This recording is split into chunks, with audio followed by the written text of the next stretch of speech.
Hey, Mike Cameron here. I'm about to tell you the process of a real estate transaction. Secret sauce alert! Let's get into it. Hey, Mike Cameron here, and I'm going to tell you the process of a real estate transaction. For all of you new agents out there, and a lot of you I train personally, which I'm grateful for. You're leaving our class and you're forgetting the basic steps of a real estate transaction, okay? It's been a while since you've been in class, you forgot the information. So let me take you back to class and let me explain the process and how it works. Typically, a real estate transaction is initiated by a seller wanting to list their property. So, if a real estate agent is involved with listing the property, then you would get a contract between you and the seller. I personally use the exclusive right to sell listing.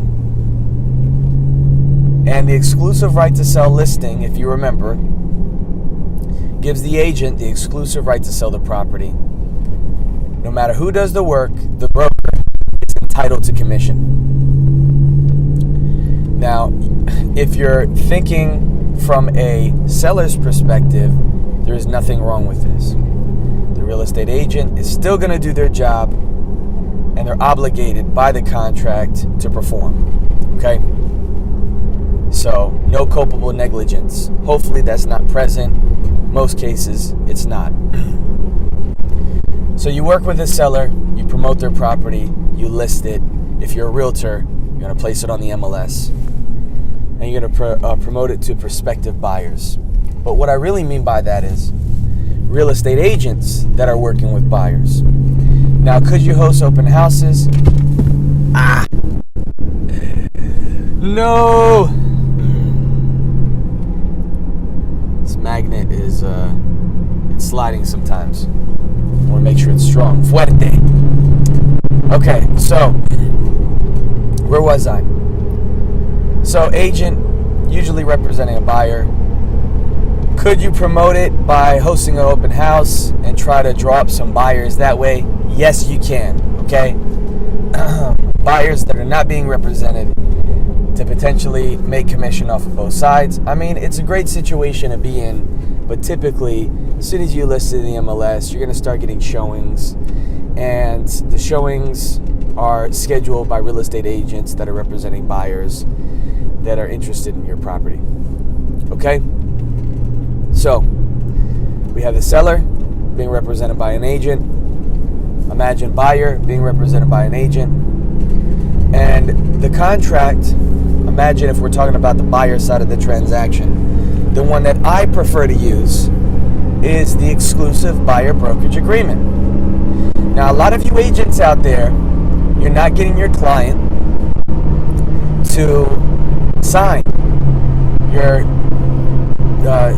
taking them in your cars to different subdivisions, looking for property that they might be interested in purchasing with no contract. Now, in the back of your client's mind, whether you think they're the most loyal person or family in the world, they know that they've never signed anything with you. And if grass is always greener, if that phrase and that philosophy exists, then if a better opportunity arises, we're probably going to take advantage of it. I'm just saying, okay? I'm going to tell you based on personal experience. Now, have I had a problem where my client refuses to sign? Yes. Have I persuaded them otherwise? Absolutely, okay? Every single time, you should get them to sign. And that rhymes. So, every single time, you should get them to sign.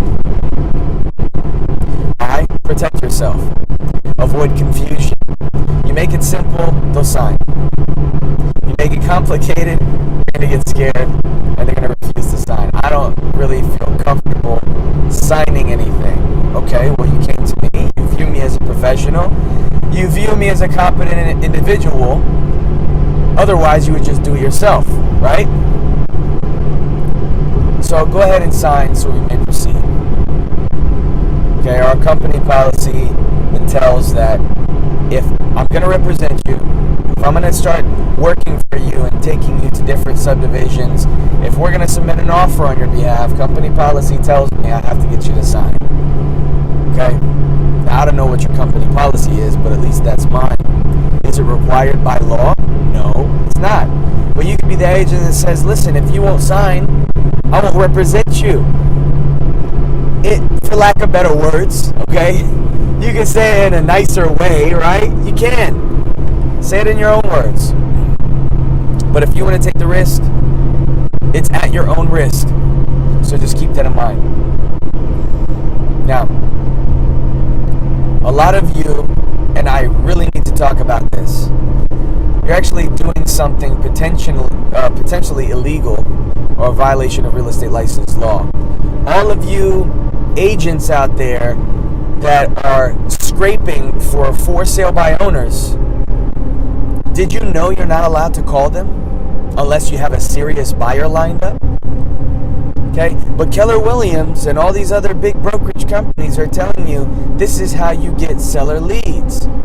You see a for sale by owner sign, contact them. Okay, now there's nothing wrong with contacting somebody that's trying to sell their own property. But the only reason why you should be here in the state of Florida is if you have a serious buyer lined up.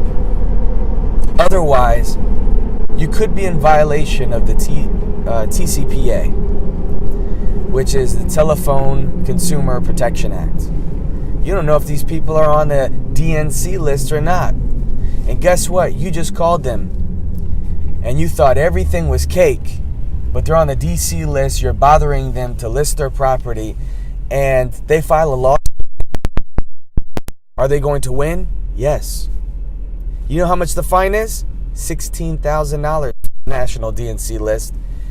And for the Florida no sales solicitation, $10,000 per illegal call.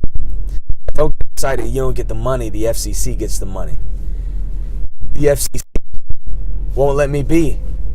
They try to shut me down on MTV. Anyway, so just so you have some insight, I'm kind of going in different directions here, but let's get back on track. So you're listing a seller's property. You have a buyer. The buyer is serious about moving forward. They want to make an offer. The offer is given on a purchase and sale contract. So if you're a buyer's agent, you're writing up this purchase and sale contract, displaying your buyer's offer with all the other terms, conditions, contingencies. If so, FHA loan has some additional contingencies. And along with the offer, imagine, well, it's going to be submitted. And on the contract, it's going to stipulate how long the seller has to consider the offer. Move this a little bit. Move this up a little bit. There you go. Okay, so on the contract, how long the seller has to consider the offer. Now, I usually put about 3 days to consider the offer, 3 business days. But sometimes I will really put the pressure on. If I got a serious buyer and we're doing, full offer, cash deal or something like this, I'll put the clock on maybe 4 hours. You got to decide by the next day. I got to know, because I got a buyer that's ready to purchase. They're a cash deal. We can get this thing closed in 14 days, whatever the terms are. It looks a little bit more attractive, so I use that as leverage to get the deal done. Okay? You could take that or not, but it works for me. Now, along with the consideration date for the offer, you also have a closing date scheduled. And you got to get with your clients on that. You got to figure out what type of financing they're dealing with. I mean, that's important. You got to figure out you got to assess the situation. When you're dealing with clients, you never know if they're in a lease and the closing has to be scheduled for after the lease ends, so there's no penalties there or what have you. But anyhow, I digress. So on the sale contract as well, you'll have the deposit amount. So I don't want to say minimum cash investment, but it's basically, they call it escrow, binder, good faith deposit. And if the offer is accepted, considered by the seller and accepted by them, now both parties have agreed to the terms and conditions of the sale contract. They're both locked in to a contract for purchase and sale of real estate. And the buyer is required to make that deposit. So, as a rule of thumb, for my clients and my agents, I tell them $1,000. Okay? Now, you may or may not agree with this. It doesn't have to be $1,000. Okay? The escrow deposit that's going to be held in escrow until the day of the closing to lock your buyer into contract for purchase and sale of real estate. It could be $5,000. It could be $50,000. Okay? That's prerogative, okay? That's your preference. So that will be there on the sale contract, and that will be contributed by your buyers. Now, the world we live in, and I teach this in class, but the world we live in, are you going to see a check? Are you going to see the money as a real estate professional? It's so much easier to be a real estate professional now than it has been in the past. Man, you guys are so lucky. I mean, at least I can tell you based on personal experience, when I had my real estate license, or I got it for the first time, it was a little bit different, okay? Technology wasn't as present in the industry as it is today, and it made things a little bit more difficult.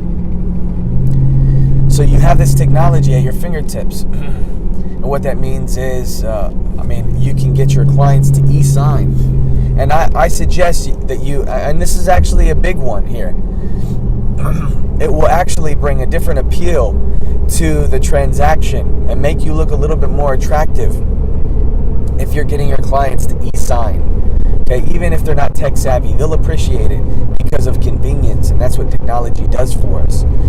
All right, so what does that mean? That means when your buyer is ready to submit an offer, you send them an email, they pull up the contract, and they can sign it on their flipping phone.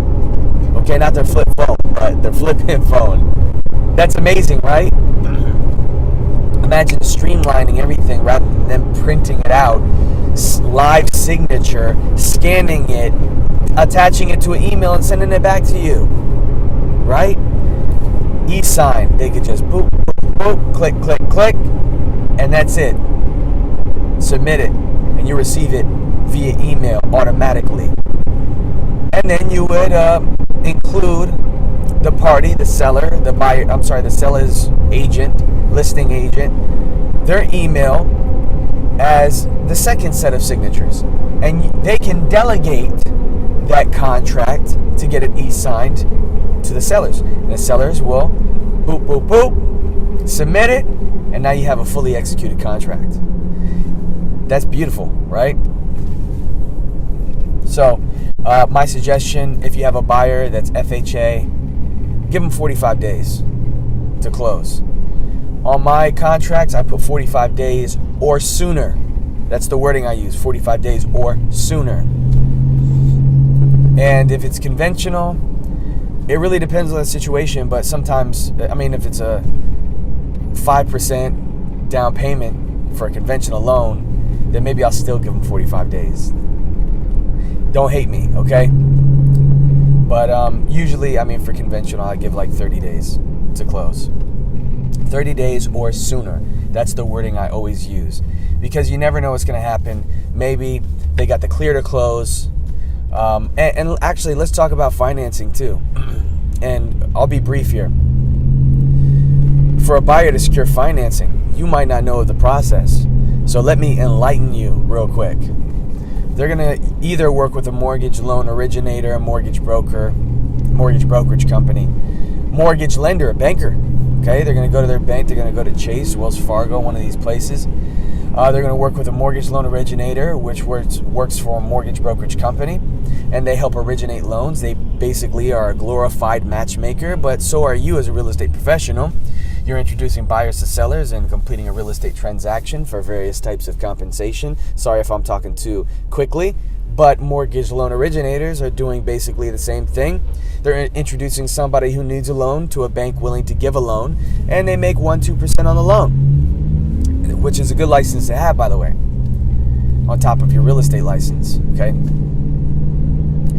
But imagine you start the process. The process is initiated by submitting a loan application, whoever you submit it with, bank or MLO. And you're also going to have to provide some additional supporting documents. Now, loan application, they're going to run your credit. It's going to be a hard inquiry. For you buyers out there, it's going to be a hard inquiry. This should really be a separate video. Maybe I'll make it a separate video. And there's some rules pertaining to that. If you pull credit the first time, you have within 30 days to pull credit as many times as you want without getting multiple hard inquiries on your credit report. So that's nice. But I suggest you always shop around for the best rate. The higher your FICO score, the better rate you're probably going to get. But anyhow, they go through a process. I'm going to put this in a separate video because I think it's valuable for you guys to hear the process of obtaining a loan. Imagine all is good. Let's say that. All is great. They get loan pre-approval. And they're going to give a pre-approval letter. You need that when submitting the offer. Okay? The whole point of this, and the reason why I'm saying this is, along with the offer, you're going to include a pre-approval letter from your buyers, from their lending institution, or if it's a cash deal, verification of funds. Tell them to take a screenshot of their bank account. If you're going to buy this thing cash, we need to see the cash. All right? And I tell my agents, listen, you can't work with a client. You can't unless you have either verification of funds or pre-approval. Now, if they need assistance, you assist them, okay? Make sure you do that. Refer them to a mortgage loan originator or or tell them to go to the lending institution. Get pre-approval, then let's go shopping, right? But isn't that what it's all about? Anyhow, so you submit the offer, deposit is given, buyer and seller locked into purchase and sale contract. This is a due diligence period. The buyer is going to do their inspections. Appraisal, if there's financing, absolutely, appraisal is going to be required. Somebody's putting a sign up. What are these signs? Open interviews today. Huh. Maybe for Speedway or something? So anyhow. Okay, looking at me. Ooh, man, somebody's getting in trouble. All right,